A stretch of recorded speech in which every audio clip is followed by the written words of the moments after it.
hugely informative and inspiring session.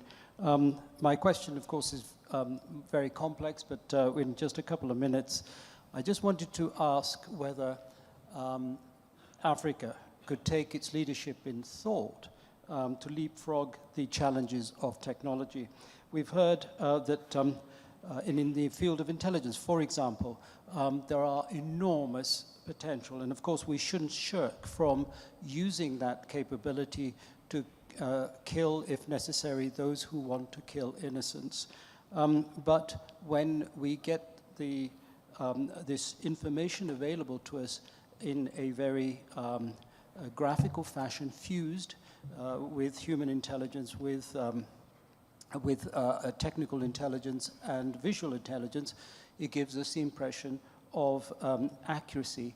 But that's not necessarily the case. As practice has shown, it can actually multiply exponentially the errors involved.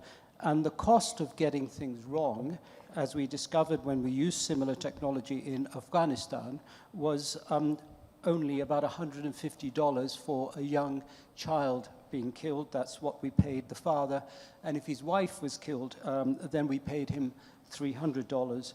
It's not a very suitable solution for Africa. So should we now look at the humanities aspects of fusing technology, certainly for Africa, where the cost of life, and I'm not talking necessarily in terms of ethical reasons, but where in Africa we have developed, I believe, according to our discussion on the first day, a much more sophisticated approach to security, which ties itself with sustainable ideas of justice and value of and respect for human life.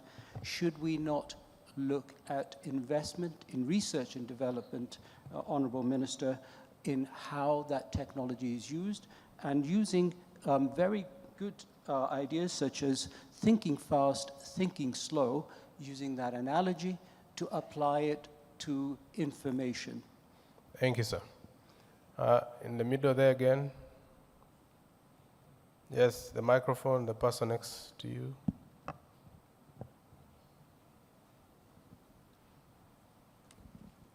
Thank you very much. I'm Superintendent Emmanuel Yako, a student. My question will be directed to the Minister. As we are embracing the technologies in Africa, developing countries, Rwanda inclusive, is continually becoming a victim of the race in technology, among of which revolves on penetrating our systems, as well as obsolete systems. So far, the legal framework in Rwanda is mainly focusing on the punitive aspect. It does not provide the latitude for the IT adventurists to test the security features of our applications, all our systems, on goodwill. My question is, does the ministry you lead has any intentions of establishing an independent laboratory for adventuring IT specialists, at least to exercise and test our systems before they are being penetrated or hacked by other malicious penetrators? Thank you.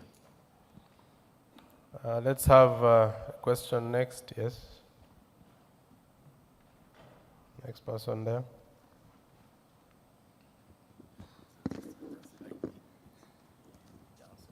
Sir, I'm Major Sande Felicia from Rwanda Defense Force. I'm a student. The question reads, what are the potential implications of space debris and the increasing militarization of space on space security, and what measures are being taken to mitigate these risks and ensure long-term sustainability of space activities? Thank you. Let's take, yes, right in front, sir. The microphone in front.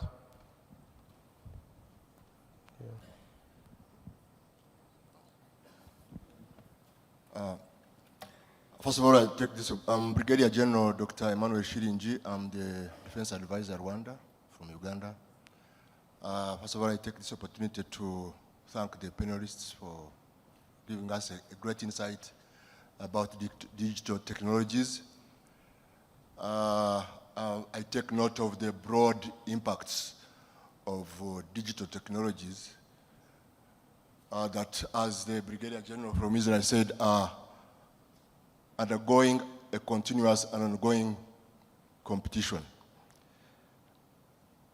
and are able to be used positively or negatively. But I want to zero at the positive aspect of it. And here I will go to the area of early warning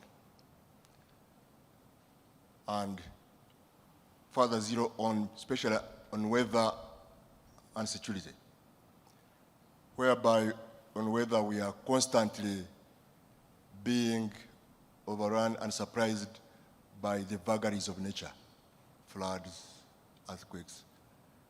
And on security, of course, I'm looking at the issue of enemy detection and performance, good performance in the operational theater.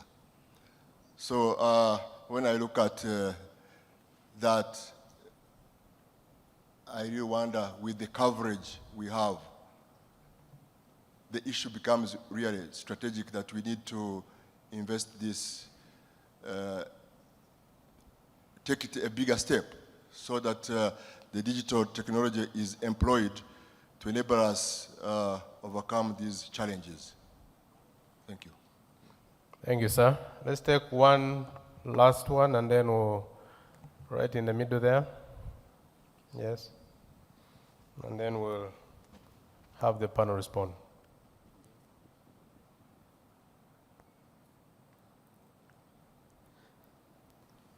Thank you, sir.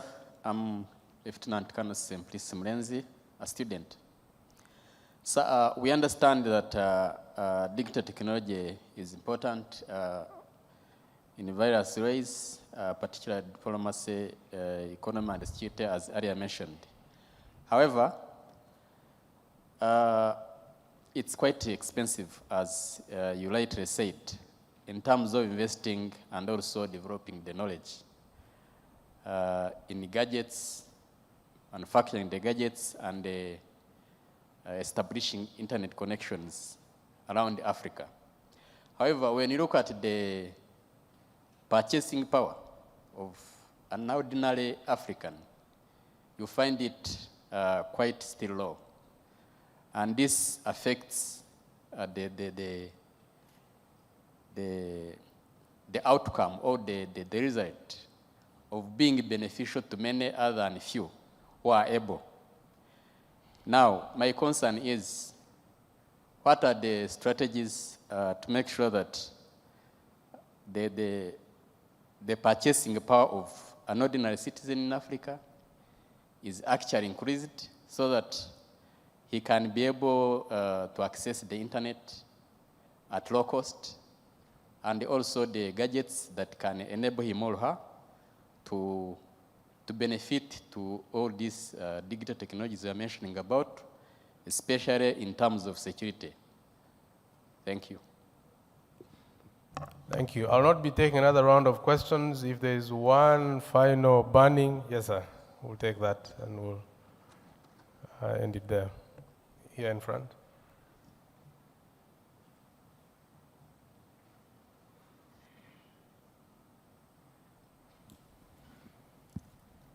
Thank you, moderator. My name is Honorable Minister Lieutenant General Nakibus Lakara from Uganda. I just want to learn from you, Honorable Minister Ngabire. You adopted drone technology. This was something that was new, unknown. And therefore, there were a lot of uncertainties. Of course, during the planning, there must have been several considerations, including possible adverse effects should this system go wrong. And so you must have taken into account what would be done. So, but would love to share those contingencies. Were there any contingencies vis-a-vis what could go wrong? Any lessons that we can learn from there? And you being a minister, and of course a member of the Council of Ministers of the East African Affairs, having gone through this phase and these success stories, have you shared this successful Rwanda experience such that the rest of the region can adopt this success? I thank you, Honorable Minister. I submit. Thank you, sir. Let's come to the panel now. I'd like to ask that we respond to any of these questions, but also make any other comment that would like to make. And I'll start with our cyber diplomat. Any comments you want to make at all? And then we'll, like yes. Regarding the drones security aspect with regards to Africa, it's important for us to consider that for drone proliferation, satellite technology is something which is very important. The GIS systems and how it works. Today, most of the drones that are being used are mostly commercial drones, and they are not subjected to export-import of regulations. But technology is something, it needs to be looked into more deeply from the export, import, or dual use usage regulatory point of view. For us to even control or find out a counter-terrorist mechanism for drone technology. The other issue is also with regards to e-waste. Today, a lot of e-waste is being dumped out of West Africa, and it is being used by non-state actors to make technologies from the e-waste, because after all, the mobile phones and all that are being dumped, it has those modular parts, it has the receivers, it has the transmitters, and that is being used for making of the technology today. So I think from a regulatory point of view, we need to look into these small nuances of technology, and especially supply chain cybersecurity. That's the comment. Thank you, Sunjan. Can we hear from Dr. Ture? Brief comments from you, sir. Yeah, I think there was two questions that I would pick here. One was on the testing of the security systems. Indeed, you can be assured that there is proper testing of those equipments, and there are specialists not only in the army but also the civilians that are using on the continent. I know a few of them, and they are working, doing the right things. On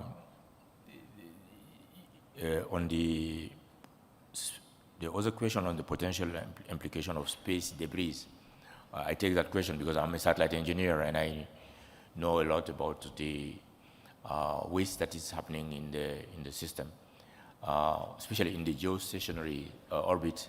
There are a lot of satellites that have been aged, and what they do is to send them either in the outer space. Those who come back to the Earth are actually destroyed when they're entering the atmosphere. Most of the debris become dust because they are completely burned before they reach the Earth because of the big pressure they enter into when they are entering the Earth atmosphere. Of course, there are a lot of debris in the space. Of course, the galaxy is so huge that there are still some of the big space programs like the how do you call it? The space program that is the International Space Station, for instance, has had some cases of debris hitting some of the solar panels or things like that. Those happen, but it's really minimal But I believe that the issue of space debris coming onto Earth can be really relatively minimum. Especially, we are lucky given the fact that more than 3/4 of the Earth is ocean. Actually, most of them will fall in the oceans, fortunately. That's what I will add here. Thank you, sir. Honorable Minister. Thank you, Patrick. Perhaps I'll just respond very quickly to some of the questions that were raised. The first one was, can Africa lead and leapfrog the technological development? And I think some of the examples that were given are around intelligence. I think the answer is yes, and we've already seen very concrete examples on how Africa has led when it comes to technological development. Dr. Ture earlier mentioned mobile money. The use of the mobile phone to deliver financial inclusion and access to financial services is something that started with M-Pesa, and we're seeing multiple evolutions of how that technology is continuing to bridge the financial gap, but also bridging the digital divide as well. And so I think you really hit the nail well, because research and development is what is really going to take, the investments in research and development is what is really going to allow Africa to be able to lead, but also to leapfrog some of the development stages that we go through. The other one was around, I think, Yako, you asked about cybersecurity. Dr. Ture has touched on it, but what I can say, the legal frameworks that we have in place are not necessarily only focused on punitive measures. I think the reality is that when we have these legal frameworks, many of them in many ways are designed, yes, to take care of what are the risks and concerns around how the technologies and the emerging technologies can be used, especially if they're not used in the right way. But what is also being put in place is also labs and test beds that allow for the way we can experiment and test with these different technologies. And particularly, I think the question you asked was around cybersecurity. Through our National Cybersecurity Agency, we're putting in place these labs, and we're not only putting them in place at the agency level, it's also making sure in those industries that have critical technology systems that they have the capacity and ability to test ahead of time, because it's part of prevention and mitigation. What we're also doing through the National Cybersecurity Agency is to now going within schools, particularly in universities, because we want to be able to tap into the workforce that is being groomed, the talent that is being groomed, to ensure that they not only have the skills theoretically, but also they have the hands-on skills, and that's why we're establishing some of these labs with partners such as Rodan Schwarz and Kaspersky. And so as we continue to democratize access to these labs, I think we'll continue to see more capabilities built across the board in terms of being able to test these systems. But that is already ongoing. I think what we're trying to do is how do we probably ensure that it is scaled and it's accessible to everyone, including the startups that are building solutions, because we want to make sure when they bring their solutions and products to the market, they have already been tested to ensure that we are minimizing some of the cybercrime risks that would come with it. But I think General Yoshi talked about it earlier very well. Much as we want to be prepared and ready, I think we deal with a very fast evolving industry. And that what typically means is that, yes, you can test and be comfortable, but also cyber criminals are investing heavily in R&D. They are constantly finding ways where they can have new ways of, of causing a bit of disorganization in the cyberspace. And so I think we have to match that ability with which they're really trying to come up with new crimes, to ensure that we also have the capabilities to match that. And so it's always going to be a continuous investment and a continuous training that has to happen. I think Dr. Ture already touched on the issue around the potential implication of space debris. I think this is where you have like the interagency on space debris that is coordinating all countries that are involved and keen to really participate in the space industry. Our very own Rwanda Space Agency is also heavily involved in such conversations. And so a lot of those conversations will range from very short-term measures of preventing possible collisions, but also thinking about reusable launch vehicles, thinking about more durable material that will help with deorbiting of these satellites. And so even on our side as Rwanda, but also I think even what is happening with Africa, because we've already created the Africa Space Agency that is now based in Egypt, it allows to coordinate and ensure that we have a common voice as a continent in how we respond to such matters that are of importance to us. Perhaps the final one that I'll come to is the one raised by Lieutenant Colonel Murenzi, which was around things being expensive. And yes, I mean, they're expensive, but I think the reality is the starting point is how do we build capabilities, the know-how. Because when you build the know-how and then you invest in R&D, investments in R&D are always seeking to address the concern around affordability, around efficiency, around productivity. And so even when you look at the space industry, a case in point, the amount of money it used to require a nation to really build even satellite capabilities 20 years ago versus today has significantly changed thanks to the investments in how we can make it more affordable for countries to build such capabilities. But I think your question was around the purchasing power, which is very important. You still have a good number of Africans that live below the poverty line. When Dr. Ture was still at ITU, I believe one of the measures that was put in place was 2% of household income should be basically the standard measure of what the cost of data and internet should be. But then the question quickly becomes, for those living below poverty line, what is the equivalent of 2%? And how much can that 2% afford them meaningful connectivity? And this is where then governments put in place and private sector measures to create subsidies, to create programs like public Wi-Fi spaces. When you go to our city of Kigali, I think we have a garden space that has public Wi-Fi. Any day you pass by, it's going to be filled with people because they have access to connectivity and they're able to transact, request for services, do what they want. And so there are multiple ways that we can address the issue of affordability beyond, beyond simply looking at, the measure of do we lower the cost, because sometimes lowering the cost will also mean lowering how much they're able to afford, but looking at public Wi-Fi places where people can access it free of charge. At the same time, also looking at how do we allow for installment payments, which is something that we're already experimenting with, because sometimes paying an upfront cost may be too expensive to pay a monthly cost versus if they're able to pay a weekly and daily cost which they can afford. And of course that is coupled with how can we constantly figure out how to bring down the cost of access for most of our citizens. So Patrick, I think the very last one, I said last and this is the second time I'm saying last, but this is honestly the very last one. I think it's the one the Lieutenant General from Uganda asked, I think you were asking about drones. What was some of the possible adverse effects we had to deal with, uncertainties? I think the first one was the fact that as we explored the use of drones, we're really talking about shared space. How do we share space? And these were the regulations that were lacking globally.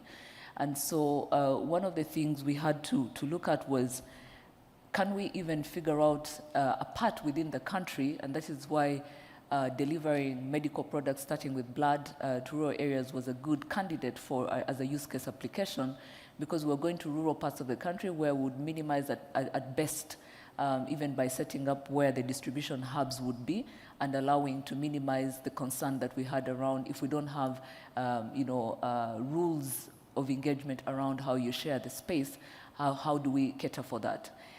I did mention earlier that what we came up with was what we called performance-based regulations. The reason we called it performance-based was we understand that for someone that is using drones to deliver blood versus someone that is using drones for surveillance in a mining place, or using drones to in a marshland, the risks are going to be different. And so we didn't want to come up with a one-size-fits-all set of regulations, because what was really going to happen was that as more use cases came onto the market, we would find those that couldn't find a proper fit for what we're trying to do. And so performance-based, really what it means for us is you come, you want to deliver blood, you want to use it for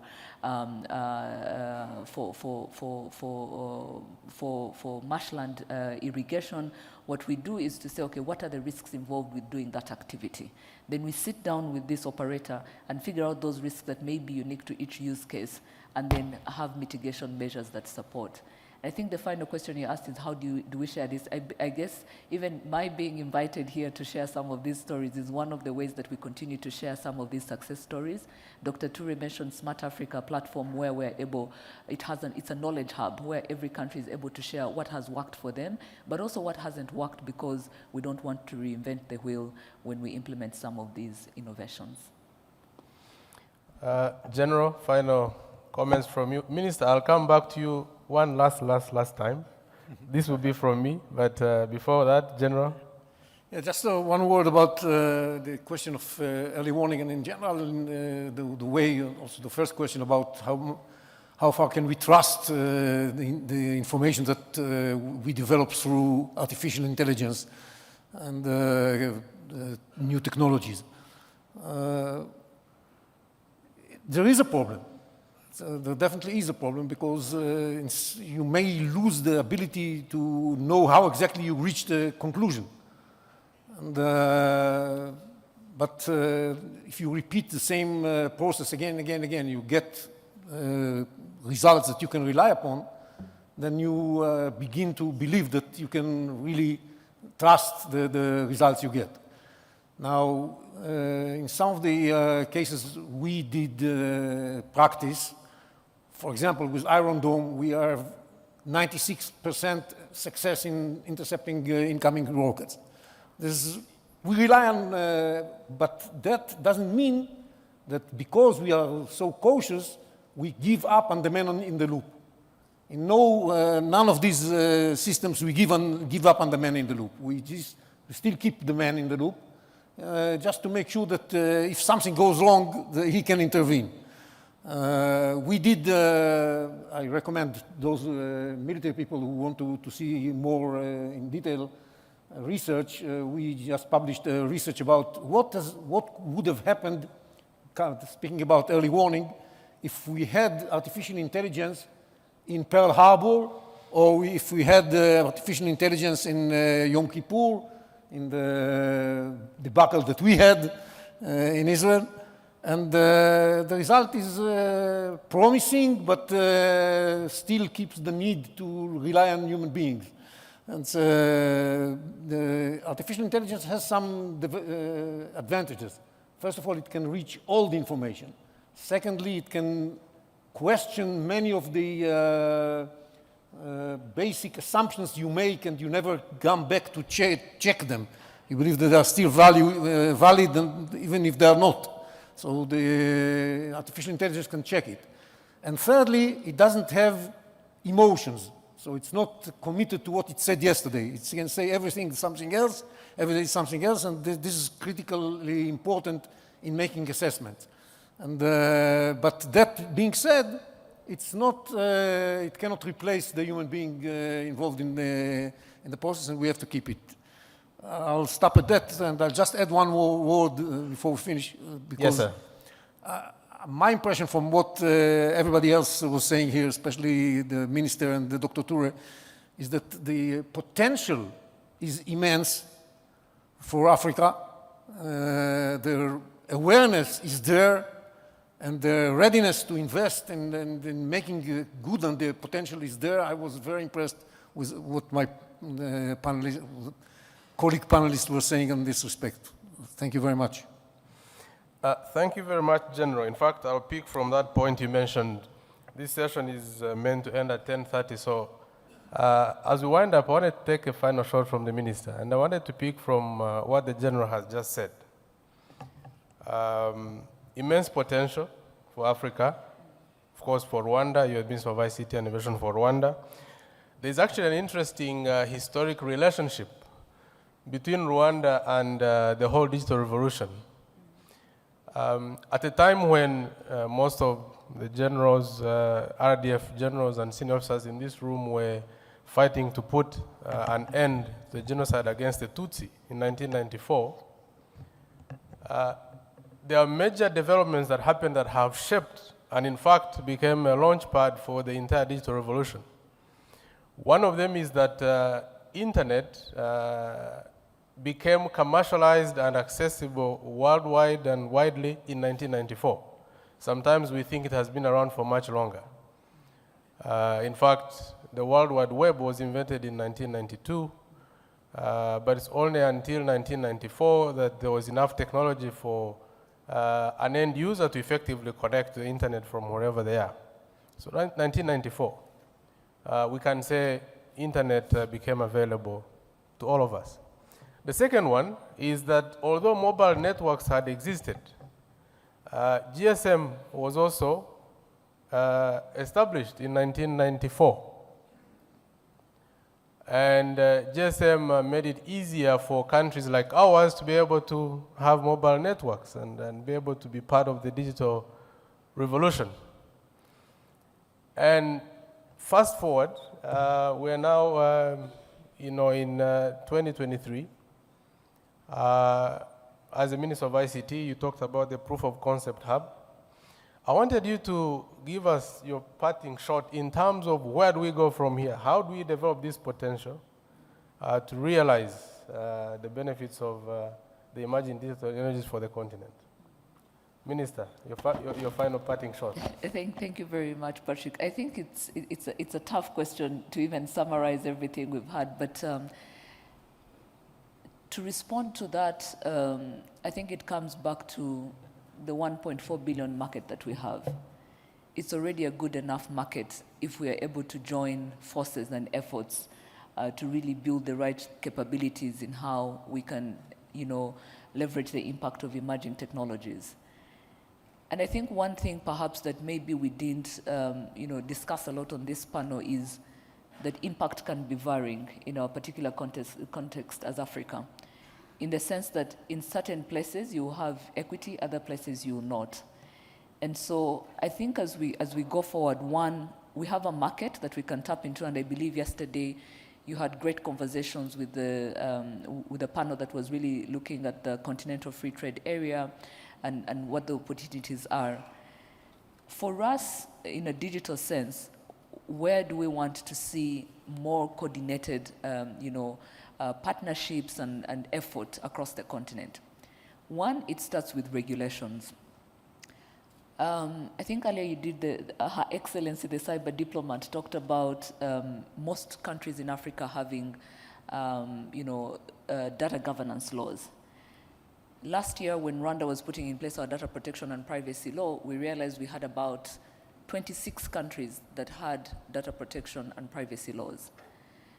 Now, you still have another over 20 countries that don't have that. There's an absence of that. And what that really means, if we start to digitally trade amongst ourselves, is we start to have cross-border data sharing happening, there's going to be a good half of the continent where there's an absence of such regulations.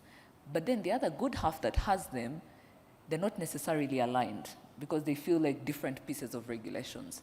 So I think it's about time that we start to think about how do we harmonize these regulations. And I think we have very good examples like EU, where you have the GDPR that they've been able to put in place together and makes it an attractive market.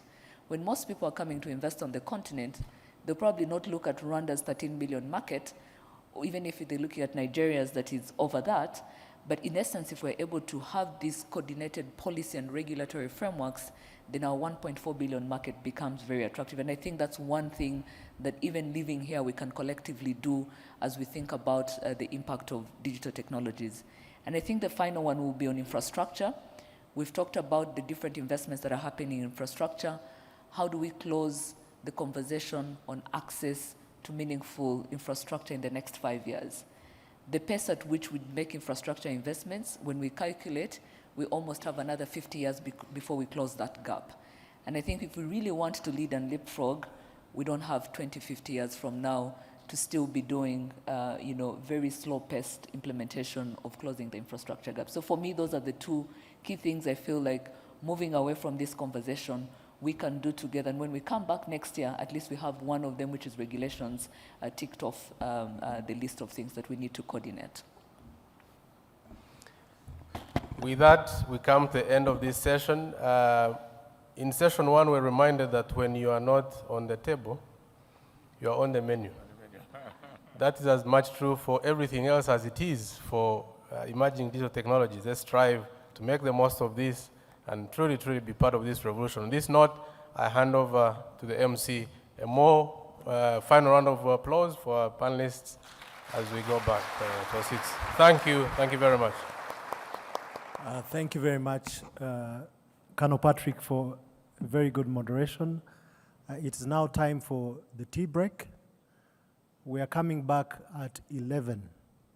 I'm requesting the first 3 rows to exit using the left exit, and then the rest can wait for a short while before they exit to the right. Thank you very much. So let's be here at 11 sharp. Thank you.